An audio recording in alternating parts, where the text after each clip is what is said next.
I'm here in Atlanta, Georgia, at the birthplace of Martin Luther King Jr. My guests today say he'd be appalled to learn how the African American community is being targeted by the abortion industry. But here's the problem. Most Black Americans don't know the details or the history of what you'll hear today. Stay with us. Dr. Alveda King is the niece of Dr. Martin Luther King Jr. As a young woman, she was the victim of 2 coerced abortions. Today, Alveda has emerged as a pro-life voice within the African American community. And she's carrying on the legacy of her uncle by fighting for the rights of all people, including unborn babies. Even before birth, the issue of abortion was central to Alveda. Her mother became pregnant while in college and was faced with a life-changing decision. Mom was pregnant, and the school that she went to was a girls' school, and even if you were married or not married, you could not be pregnant. So she said to her mother, "I don't want to have a baby." And Mom says, Mama Bessie says, "Let's go talk to our pastor, Martin Luther King Sr." And so when they talked to Daddy King, he said, "You know, you can't abort that child. That's a girl. She's not a lump of flesh. I saw her in a dream." And so when you hear me say I have a dream, it's in my genes. Granddaddy saved me from abortion in 1950. I was born in 1951 on January 22nd. In the next several years, of course, the civil rights movement unfolded. Martin Luther King Jr. joined with Rosa Parks, who would not give up her seat on the bus in Alabama. And we fought for civil rights, for people not to be oppressed based on skin color, for people we would call Negroes then. And that went on, of course, until the death of Martin Luther King Jr. in 1968. During those years, my father's home was bombed in Alabama, Reverend A.D. King. And so Martin's home was bombed in Montgomery.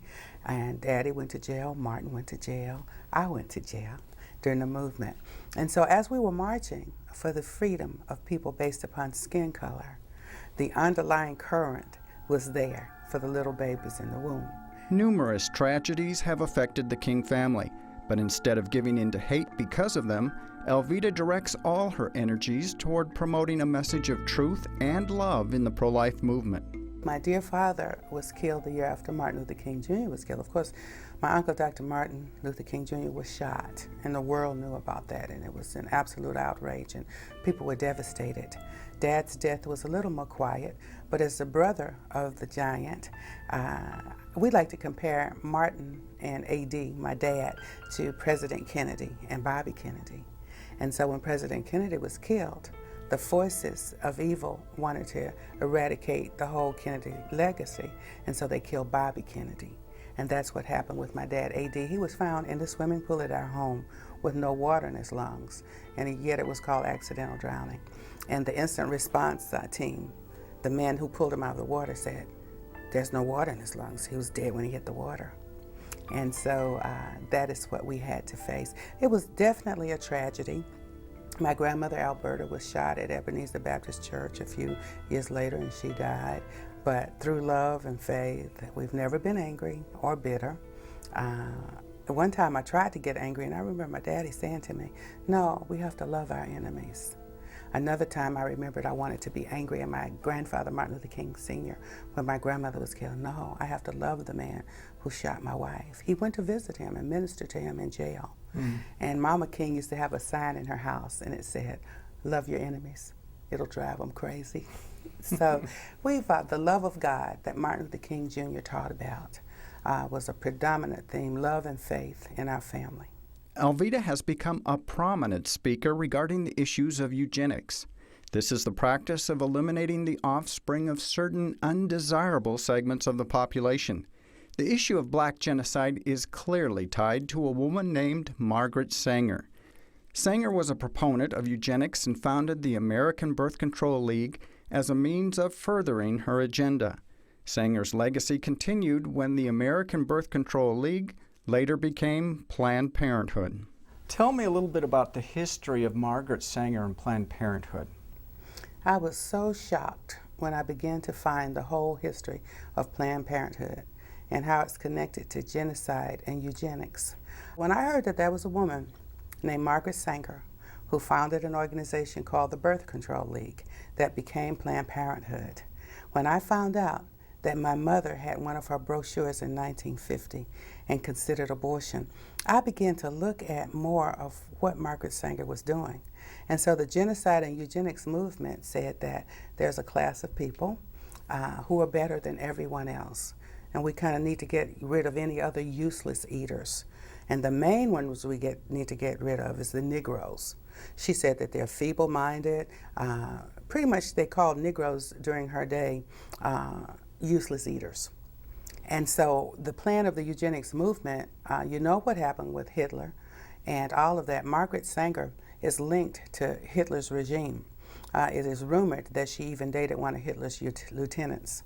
And so she studied that movement, and she felt that the Negroes in America during her time were useless people, and that they're feeble-minded, they add nothing to society. But you know, she said that Negroes are like weeds and they need to be exterminated. But we don't want the word to get out that we want to eliminate them. So let's pick some of their own leaders who are well-spoken and that people will listen to and convince them of our agenda. So Margaret Sanger, working in that birth control league and Planned Parenthood, working with other eugenicists and population control forces, including corporate leaders, she was working to eradicate what was then the Negro community. Tragically, her legacy has continued into the 21st century. And even today, Planned Parenthood, which Margaret Sanger founded, is pretty much primarily, those clinics are located in black neighborhoods.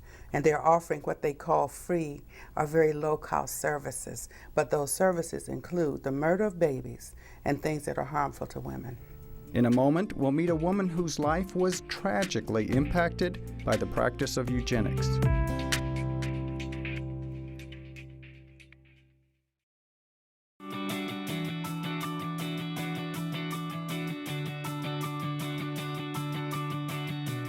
Whether you're a student needing answers, a parent needing help, or a concerned citizen wanting to make a difference, Life Issues Institute has the resources you need to put your values into action.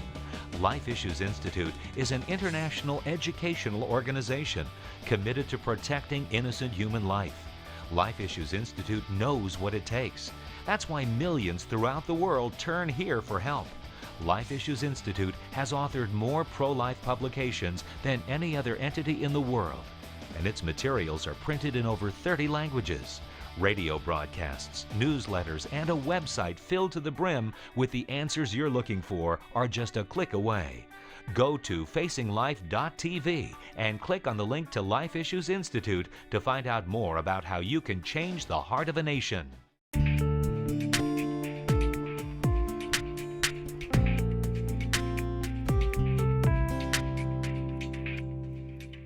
At the early age of 13, Elaine Riddick's life was drastically changed when she was molested and raped by a neighbor.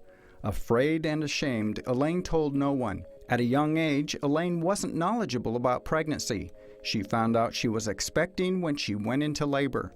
But following the birth of her son, Tony, Elaine was victimized again, this time by her doctors. She was sterilized without her knowledge or consent. I gave birth in 68, March 5th, 1968. And you were 14? I was 14. What happened to you after Tony was born? When Tony was born, I was in the hospital again. I didn't know I was in pain. So what I remember is them taking me into a room, and I was laying on a stretcher or bed, and that's all I remember until after Tony was born. I woke up with bandages all over my stomach, which I didn't know what it was, because as far as I was concerned, that's how babies came out. That's how naive I was. So anyway, I didn't realize that I had been sterilized. They had taken Tony from me. You know, he wasn't a natural, you know, he didn't come out naturally, so I believe they had given me a cesarean birth. And while they was there, they forced sterilized me without my knowledge. I did not find out that I was sterilized until after I was 19 and married, and they had cut my tubes, tied them, and then they burnt them. Wow, that was a lot of work for a little teeny child. And mind you, because I was so young, when they performed this procedure on me, from the time that from the time I was 14 and 15 and all that, I was having a whole lot of medical issues. A social worker with the state of North Carolina approached Elaine's illiterate grandmother regarding the procedure, but instead of fully informing her about what was actually being done and its complications, the social worker threatened her livelihood. She threatened my grandmother with cutting off her food supplements if this didn't happen. If she didn't submit to this, then they were going to stop her welfare and her welfare food. That's what I call supplements. So she was threatened unless she gave permission for your sterilization. Exactly. What was the reason for sterilizing you? What was their motivation? Well, they said I was feeble-minded, and was another word, illiterate. So being illiterate and possibly for being poor, they felt that you shouldn't be able to reproduce. Exactly. But what happened was I was never feeble-minded, and we have to go back and look at my environment. I was having environmental problems. You know, hey, having to deal with the issues of your peers, everybody, and grown people abusing you. You know, I was like more devastated than anything. Was there evidence that other people in your community were being treated the same way? At the time, it was isolated. And now I realized that, you know, I wasn't the only one that this had happened to, that the state of North Carolina had performed it, you know, throughout North Carolina, over 7,600 cases. Elaine's rights were stripped from her on the basis of race and social standing, but she has managed to overcome the tragedy of her past. Elaine started telling her story to raise awareness of the genocide and victimizing that's still taking place. And she's risen far above the label of feeble-minded, even earning a college degree. Even though they said that I was feeble-minded, I've never graduated the 8th grade. But yet and still, I acquired a college degree. Even though it's only an associate in applied science, it's still mine. I earned that. Nobody gave it to me. And I just recently, you know, within the last couple of years, realized that I didn't do anything wrong. You know, my only problem was being black with nappy hair and, you know, the wide nose and all of those things that they wanted to blame me for, which I'm not responsible for. So where are you now, Elaine, mentally with all of this? I'm proud of myself. I think I'm where I need to be. Basically right now, even though I'm still struggling to be a little farther, you know, on the positive side. Do you think you're moving forward? Yeah, I do. I think so. Elaine's son, Tony, is also a contradiction to the beliefs of eugenicists.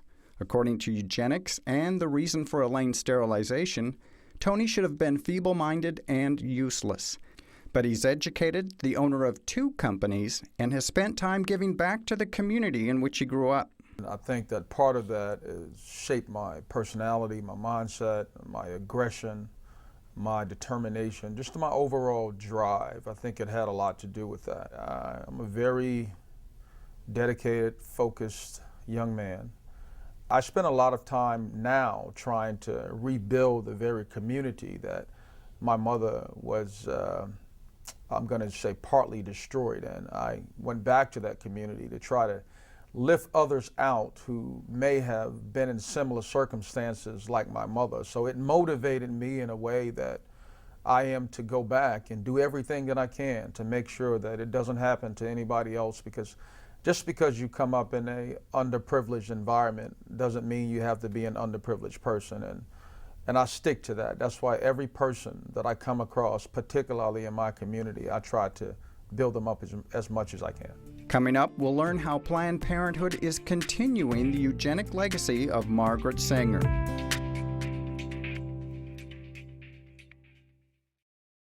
Thank you for inviting us into your home. Each week we feature real people who deal with real life issues head on. Some of their experiences are uplifting, while others will break your heart. But in the end, The message is clear. Those who follow biblical principles on the issues of life are blessed. Become a partner with us in providing a positive, life-affirming message to help change the way the next generation values innocent human life. Please consider a generous gift to help offset the costs of producing this important quality programming. You can donate on our secure website at facinglife.tv or by calling the phone number on your screen during normal business hours. Together, we can make a real difference for life.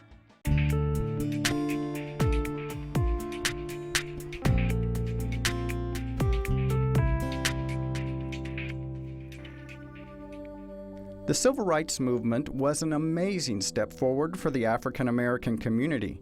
But due to the abortion industry, their most basic right is quietly being stripped away.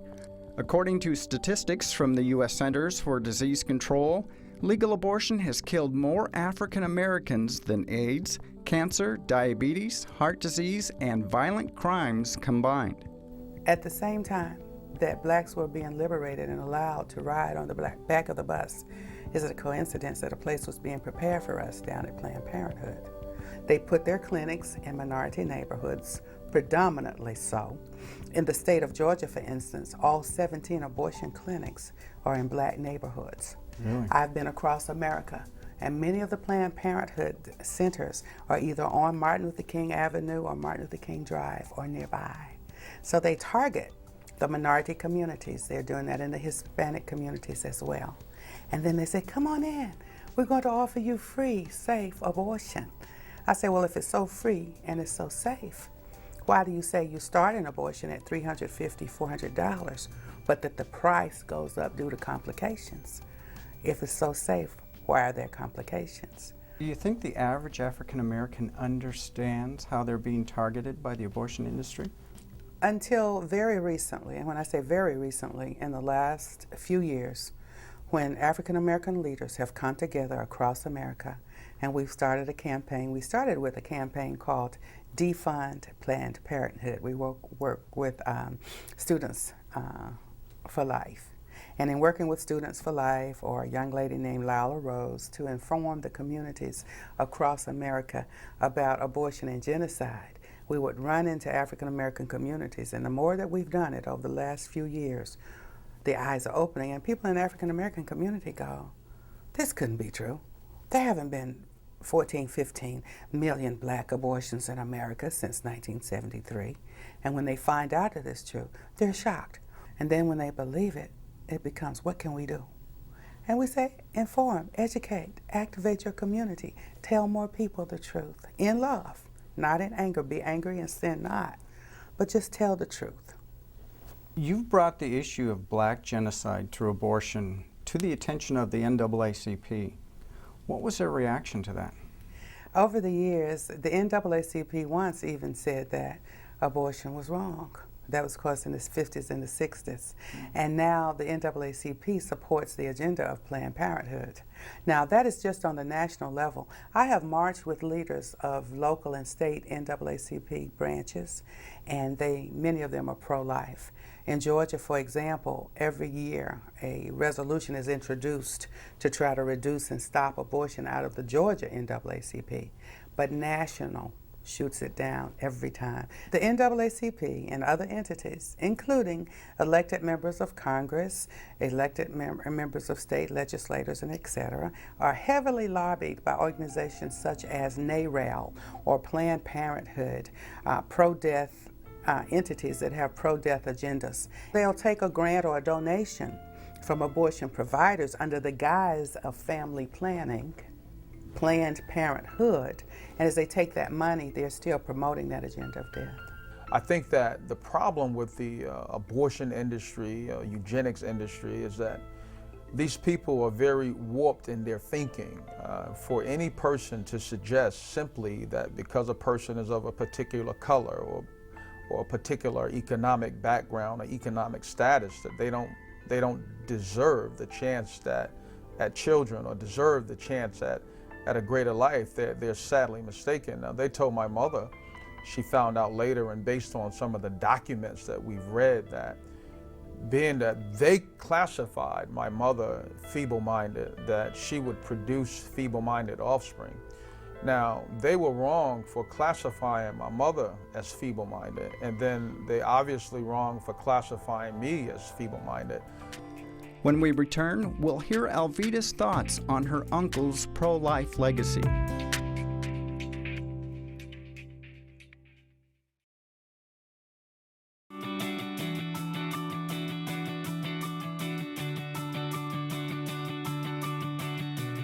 Whether you're a student needing answers, a parent needing help, or a concerned citizen wanting to make a difference, Life Issues Institute has the resources you need to put your values into action.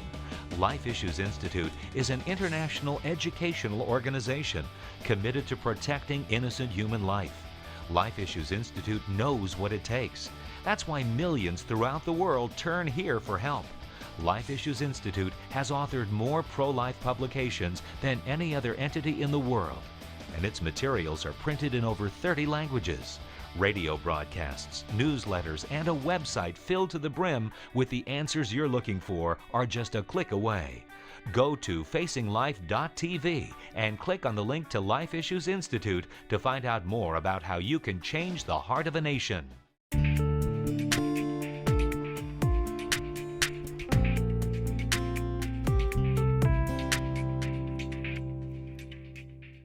After years of feeling humiliated and victimized, Elaine Riddick is now rightly proud of the